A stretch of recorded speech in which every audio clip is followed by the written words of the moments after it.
তো friends finally কিন্তু আমরা কেরানীগঞ্জে চলে আসছি।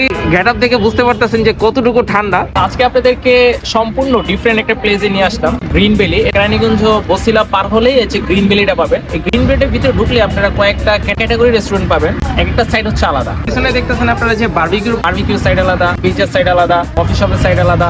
যে কোনো ফুডে খাইতে চান ফুডের কিন্তু সাইড কিন্তু আলাদা। আমরা ঠান্ডার ফিল নেওয়ার জন্য কিন্তু আজকে আমরা কেরানীগঞ্জে আসছি।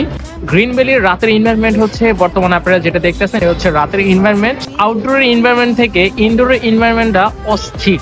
সো আমার কাছে অনেক অনেক ভালো লাগছে। আরেকটা বিষয় আপনারা কথা বলার মাঝে কিন্তু বুঝতে পারতেছেন। So it's freezing today.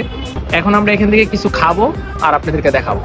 তো फ्रेंड्स ফাইনালি কিন্তু আমরা অর্ডার দিয়ে দিয়েছি। হচ্ছে স্পাইসি, একটা হচ্ছে নন স্পাইসি। এটা হচ্ছে স্পাইসিটা আর এটা হচ্ছে নন স্পাইসিটা। তো আমি যেহেতু স্পাইসি একটু বেশি পছন্দ করি, দ্যাটস আমি স্পাইসিটা খাবো। তো আমরা কিন্তু দুজনে ম্যাচ করে খাবো। নন স্পাইসিটা আমার কাছে তেমন ভালো লাগে না। It's not suitable for